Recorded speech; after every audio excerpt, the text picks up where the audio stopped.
Hello, look at this. We've got infinity of me. There we go. So hi everybody, I'm doing a very quick screencast for those who were at the workshop last week, just to give a little bit of a transition from the web-based JavaScript stuff that we did to the normal version of processing. So what I'm going to do is I'm going to take, so this right here is that program that I made that's still uploaded there that we kind of worked through building ourselves as well. I'm going to take this and copy and paste it over and just show you the things you need to change to make it work in processing. And it's pretty small differences, but they're important because it won't really tell you why something's wrong. It'll just be like, what's going on? What are you trying to do? So if I click play, it's just going to complain. It's going to say, I don't even know what function means. So that's actually the first thing we need to change. Function is a JavaScript keyword, but it's not a processing in Java keyword. So like the Java version doesn't like this, but we do have something else that has the same effect. It looks really random because I'm going to type void instead of function, and you might wonder, like, what the heck does that mean? Am I creating a void? Is this getting existential on us or something? The reason it does this is because in Java, as with some other programming languages, it does recognize this still as a function, but it wants to be told in advance what kind of data this function is going to pass back. So some other functions would actually like do something mathematically, right? So if I had like now all of the ones I've used here don't, but like if I had like a math function, excuse me, that was like giving you the square root of a number or something like that, it would be giving you back another number. Now, a lot of functions in programming don't. We're just using them to hold chunks of code that we want to reuse. And so the way we say, no, this doesn't return anything is to give it the void data type. So there's the why. So short version is where we had function before, we replace it with the mysterious looking void. Unless later on we're writing a function that we actually want to have give back some data when it's finished. The other change we need to make, the second of three, is create canvas as a JavaScript thing.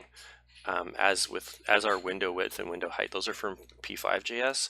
We have the same kind of thing happen in processing. We still do need to tell it how to set up the window, but what we just do is give it a size command to tell it how big it should be. And here, we can't just tell it to go full screen. There are full screen modes in processing, in the normal processing, but they're a little more complicated. For now, I'm just going to say 800 by 800. So that's going to pop up a window that's a square on the screen, and do the drawing within that. The last thing we need to change is just like how the functions were picky about what kind of data type they're getting back, Java-based processing wants to know what kind of data these variables are. They don't just use var for variable. They want us to name what kind of information it is. Is it a number? Is it a string? That sort of thing. What kind of number is it? For a counting variable like this that's just going up by whole numbers, we'll name this int, which is short for integer. That's it. That's all we need to change. If I press play, this should work.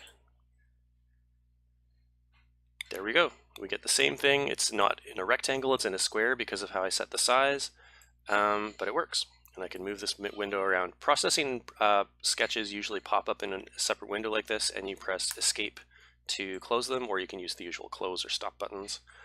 That's it to get you going. From there, you can take a look at the processing website for more info. There's also a really good